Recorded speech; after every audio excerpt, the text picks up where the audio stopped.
Doors closing. I'm really burdened by what's going on in our culture today, what's going on in our country. And I'm noticing that people are ready to fight. People are ready to fight. And because people are ready to fight, they tend to shy away from the Christian faith. They tend to throw out shots. They tend to say, well, turn the other cheek is good, bud. And, you get that whole sentiment nowadays. And I just would contend that the Christian faith is very misunderstood, and I know that's just being modest. That's an understatement, but especially as it pertains to this particular subject, the Christian faith has been misunderstood. There's always going to be balance, and there's always going to be the rightly dividing of Scripture, and so I would say that maybe you should reconsider your stance and your position on what you believe it is to be meek and humble in the Christian faith. But also, I would like to point out how the black leaders of America have failed black America. We just don't have that structure or that leadership in this time of unity and in this time of just pushback and resistance. It's all anarchy. There's no real discipline, and there's just really no direction in our community today. And I'm going to show you from Scripture what it means to be a true leader of your people. I'm going to introduce you to a guy named Nehemiah. Now, Nehemiah led his people in the charge of rebuilding the walls of his respective neighborhood after they had been attacked and after the walls had been burned. He rallied the people, his people, to not only repair those walls, but look out for any breaches in those walls, but also look out for the attack of the enemy. And he was prepared with discernment because he had the spirit of understanding and wisdom with him. And so I just want to show what it is to be a true leader of your people in times like these, where people need direction, people need discernment, people need just that structure, and how we just in the black community, we are missing the mark, whereas we could be a lot more effective not only in unity, but also in strategy. And we just don't have that. We don't have any true leaders, true black leaders stepping up to lead the charge and to give us that structure and to show us direction on how we can press forward and make not only our country more prosperous, but more specifically our community, our people more prosperous. And again, I'm going to show you from Scripture today how we can do that. So turn with me, if you will, to the book of Nehemiah, and we're not going to start in chapter 2, but I want you to see that in chapter 2, Nehemiah is saddened by what's going on in his land. The people have been attacked, the walls have been burned, and he seeks the king in permission just to go home and help his people, fight for his people. So I want you to see that in chapter 2, Nehemiah seeks the king. It always points back to King Jesus, y'all. Every single time. We're going to see that as we continue going. We're not going to start in chapter 3, but you're going to see that when Nehemiah gets to chapter 3, he sets everybody in order to repair the wall, and all the men of that city begin to prepare to repair the wall. And these are the men who live there. Like, if you stayed on this side of the city, you were repairing that side of the wall. If you stayed on this side of the city, you were repairing that side of the wall, and so on and so forth. But where we are going to start is Nehemiah chapter 4. And let's see what I got down here. But it came to pass that when Sanballat heard that we builded the wall, he was wroth and took great indignation and mocked the Jews. And he spake before his brethren and the army of Samaria and said, what do these feeble Jews? Will they fortify themselves? Will they sacrifice? Will they make an end in a day? Will they revive the stones out of the heaps of the rubbish which are burned? Now Tobiah the Ammonite was by him, and he said, even that which they build, if a fox go up, he shall even break down their stone wall. So what we see right here is they're being mocked by a bunch of outsiders. Understand it. Sanballat and Tobiah are not from Jerusalem. They're not Jews, okay? So we see the Jews are getting mocked by other people, by another nation. And that's what we see. Just like black people have been mocked for decades, centuries even, for trying to overcome, for trying to be the strong people that we know that we are, and trying to persevere. We've always been mocked, and that's what we see here. But in verses 4 through 5, we see the way that Nehemiah responds to this. Let's keep reading. Hear, O God, for we are despised, and turn their reproach upon their own head, and give them for a prey in the land of captivity, and cover not their iniquity, and let not their sin be blotted out from before thee, for they have provoked thee to anger before the builders. So at this mockery and at this scorn, Nehemiah doesn't cower down. He doesn't turn the other cheek here. You know, he doesn't say, just let them laugh. Oh, it'll be all right, guys. No, he prays a specific prayer for these guys to be destroyed. It's okay to pray that on your enemies, people. These are the people that want to kill you. These are the people that want to destroy you. It's okay to pray these things on your enemies. You need to pay attention to what's going on, because these are not the people of God. And you need to understand, if you're not the people of God, then you're an enemy to God. It's different when you're just trying to show love. But if somebody is antagonizing you, and on top of that, they don't even know the Lord, come on, man. Ain't nothing wrong with, strike them dead, Lord. Get them on up out of here. Ain't nothing wrong with that. And that's what we see from Nehemiah. Now let's keep reading. Verses 7 through 11.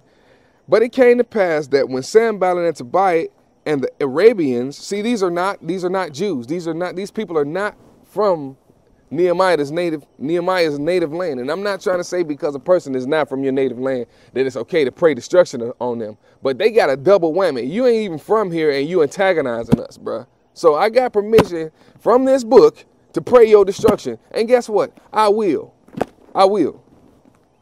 But it came to pass that when Sanballat and Tobiah and the Arabians and the Ammonites and the Ashdodites heard that the walls of Jerusalem were made up and that the breaches began to be stopped, then they were very wroth and conspired all of them together to come and to fight against Jerusalem and to hinder it.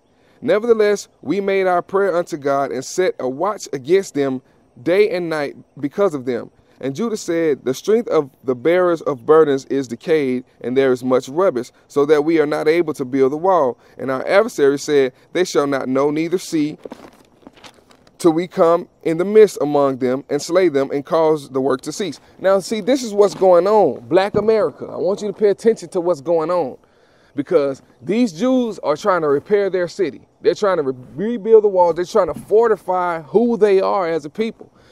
That's just what the black people been doing. Ever since we set foot on this land, all we've ever tried to do was overcome. And we can see now with video evidence that there has been a conspiracy against that very thing. Bitch, don't give no group of black men no credit. Don't do nothing. All right? Push the fuck up. Go home. Why would you give that to them? They gonna get in trouble. You stupid. You a retarded bitch. All of y'all. This right here? Yeah, they put them there This the setup.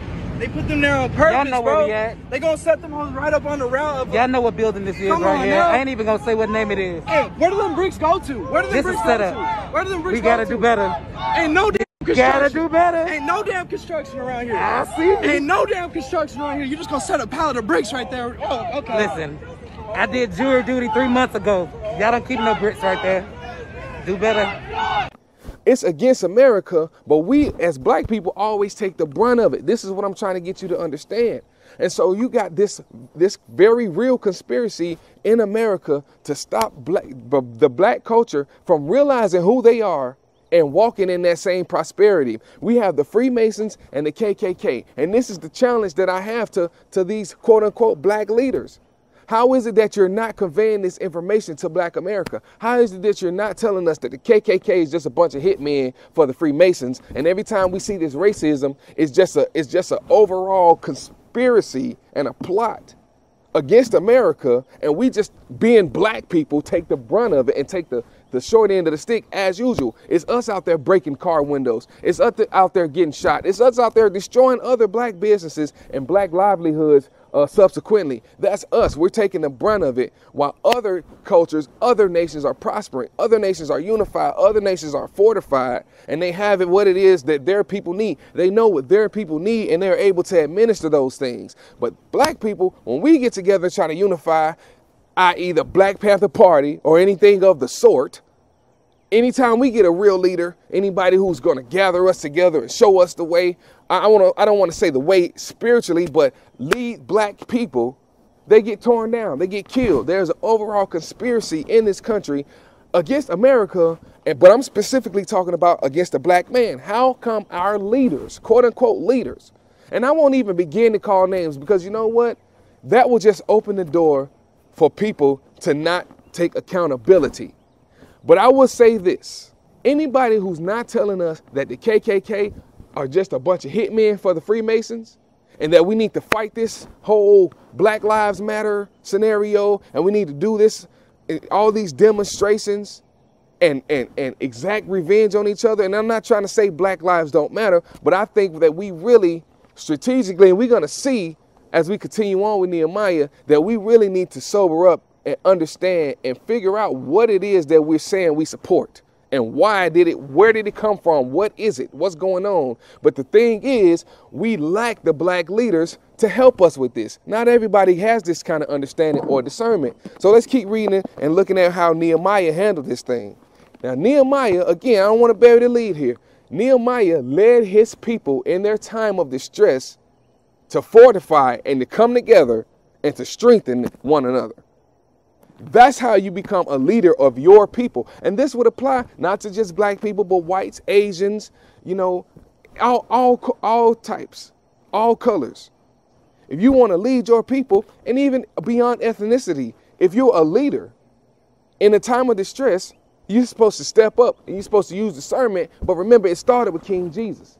And remember, I said the Christian faith in a time of distress and in time of fighting gets a bad rap, because people don't understand this book. But I'm here to give you explanation even on today. So again, let's keep on going and see what Nehemiah did to combat this situation. And I looked and rose up and said unto the nobles and to the rulers and to the rest of the people, be not ye afraid of them. Remember the Lord, which is great and terrible, and fight for your brethren, your sons and your daughters, your wives and your houses. And it came to pass, when our enemies heard that it was known unto us, and God had brought their counsel to naught, that we returned all of us to the wall, everyone unto his work. And it came to pass from that time forth, that the half of my servants wrought in the work, and the other half of them held both the spears, the shields, and the bows, and the harbingers, and the rulers were behind all the house of Judah. They which builded on the wall, and they that bear burdens with those that laid it, every one with one of his hands wrought in the work, and with the other hand held a weapon. For the builders, every one had his sword girded by his side, and so builded, and he that sounded the trumpet was by me. And I said to the nobles, and to the rulers, and to the rest of the people, the work is great and large, and we are separated upon the wall, one far from another. In what place, therefore, ye hear the sound of the trumpet, resort ye thither unto us, our God shall fight for us. So we labored in the work, and half of them held spears. From the rising of the morning till the stars appeared. Likewise at the same time said I unto the people, let every one with his servant lodge within Jerusalem, that in the night they may be a guard unto us, and labor on the day. So we see here that Nehemiah not only rallies the people, but he lets it be known, look, this is what we're going to do. He strategized. Okay, he thought about how can we fortify ourselves, because we know that there is a conspiracy against our people in this land for us to prosper and to do well. They want to take our city, black people. They want to take us down. They want to keep us down. But you know what? We lack the black leaders that sit back and strategize. When George Floyd was killed, all of these people were looking for justice. All of these people wanted to do harm. All of these people wanted to exact revenge. And I'm not going to stand here today and tell you that any of that is wrong. There's a certain thing called righteous indignation or righteous anger. It's okay to be angry. And it's okay. It's even okay to fight back. But why would you do it in chaos? Why do you not strategize? Why are you just going, finding a random building, busting a window out, destroying some innocent person's livelihood because you assume that everybody is going to get their money back through insurance? And that's not always the case. You understand? You never know what a person is going through. And sometimes that small business that you just destroyed is all the person's had going for them in their lives. So why are you going out doing all of this random stuff, You know, calling yourself a protester when you're clearly just a domestic terrorist, listening to the white man, taking money from him, going to bust out people's car windows and destroy their businesses and stuff like that. Why are you so stupid and so irrational that you get up when you see George Floyd die and say, I'm going to go steal 100 iPhones? Knowing good and well, or at least you should, or are you really that stupid not to know that Apple iPhones are tracked? Duh. Are we that dumb? Are we that, like, they mock us already for being stupid people as in the black community? Are you so stupid that you couldn't understand that Apple iPhones are tracked and you shouldn't steal them, you idiot? I mean, seriously. But see, that's the thing. Because Nehemiah, he set the plan in motion to rebuild the city and fortify the walls. Everybody's working, but he put weapons in their hands. Okay? He set a watch. And see, they were working, but they were watching. In the black community, all we got is a bunch of workers. Nobody's really watching. Nobody can really see what's going on. Nobody has any discernment of what's going on. Again, I go back to the point. Anybody who's in the industry, and I say in the industry because for some reason, black people tend to get all of their leaders from the industry. I know people who do counseling for small children, and they ask them, do you have an example of a black leader without using a pop star or an athlete? And they can't even give an answer. So I'm calling out the industry and simultaneously calling out Black America for choosing the industry to pick all of our leaders when there's so many other different choices out there. People who don't play with a basketball or a football or baseball, you know, or hold a microphone and tattoo pedophile signs on the side of their head. It's other different leaders out there, you know, but we doing all of this working. Everybody has a business. Everybody's running to and fro. Everybody's just so busy, but nobody's watching, especially in the black community and especially in the Christian community. You are called to watch. You're supposed to be looking. Now these guys watch. They watch through the night. That's the time when everybody else sleep. You're supposed to be woke. You're supposed to be looking. You're supposed to be watching. But we don't have anybody watching out for us. These people are taking backdoor deals, man. All of these people in the industry doing all these ritualistic sacrifices, taking all of this money to tell us that we still oppressed, to tell us that Donald Trump has been trying to do all of these terrible things to Black America when there's no proof. They putting out all of these lies. They interviewing with different politicians who we know have nefarious intentions for black people based on their history and based on their track record and based on the legislations that they wrote, and they can't even win. They can't even win based on the policies that they want to try to put in place. So they just win on lying. And guess what? Black people are on the front lines taking backdoor deals to sell us out to these same white people. Nobody's looking. Nobody's watching. How is it that our grandfathers, how is it that our uncles, how is it that our older brothers, how is it that our preachers in the black community could not tell us that the KKK are hitmen for the Freemasons?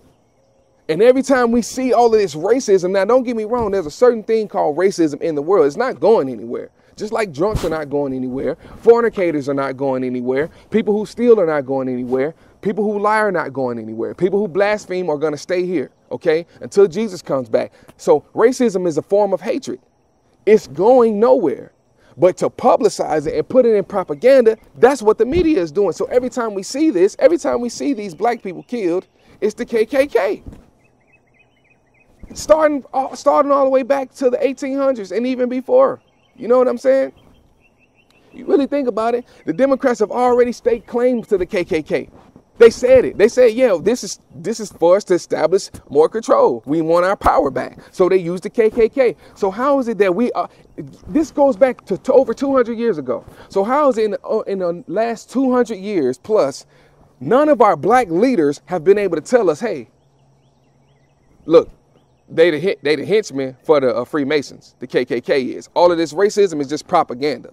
You understand? How is it that we didn't see as a people, when they killed Malcolm, when they killed Martin, the people who were trying to wake us up to this stuff, how did we not sit back and say, you know what? It's kind of strange that the people who are talking about what's really going on in the industry and behind closed doors, and in a time back then, they didn't have the information that we have. But they were trying to give us this information. They were killed, and nobody ever since has stood up to say, well, and now, you know, I've been watching for my black people. Nobody has.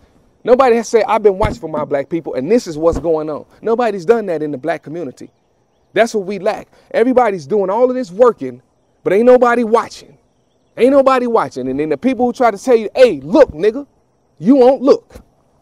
That's what's going on here. Now let's keep reading. We talk about Nehemiah, the way he gathered his people together, the way he formed a strategy, implemented that strategy, and was successful in rebuilding the wall and fortifying his people. I'm talking about his people. I'm talking about his people. He fortified them. He gathered them together, and they were strengthened. Now we're going to skip over to chapter 6, because in chapter 5 we just see there that Nehemiah, you know, he's governor, and he doesn't want to tax the people for bread and wine. And there's a lot to be said there. That's not what this one is about. We're going to go into a lot of doctrine on this page, so you don't have to worry about that. But I'm specifically right now talking about the people of America, and even more specifically talking about the black people of America, how our leaders have failed us. And I'm showing you a picture of a good leader right now from the Bible. And I'm showing you that that leader was a fighter.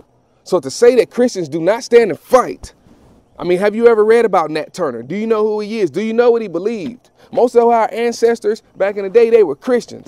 They asked George Washington Carver, how did you come up with so many great ideas from the peanut? Well, I asked the Lord, and the Lord told me. Frederick Douglass was a believer. He read the scriptures. These people read the scriptures. And guess what? Our people back in the day prayed to the God of this book for freedom. And we gained freedom.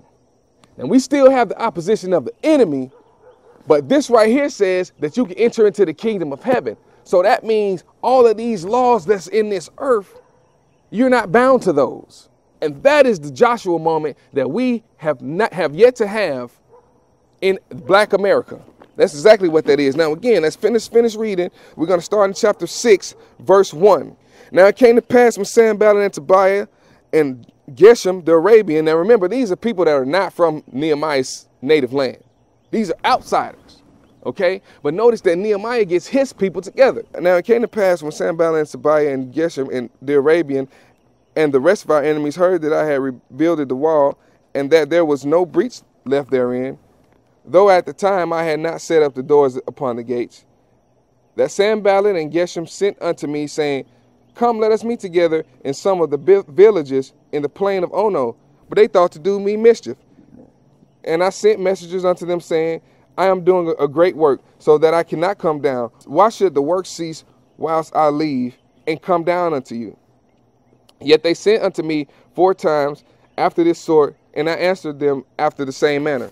So we see here in chapter 6, verses 1 through 4, that now these people from the outside, these outsiders, people who are not from his native land, dare I say another race, are trying to, they see where he's going. They see he's about to prosper. Doesn't it sound familiar? Where they see that you in good position to actually catapult your people into success and prosperity. And here they come, they want to join up with you. But look what he says. I think that's verse 3. No, it's verse 2.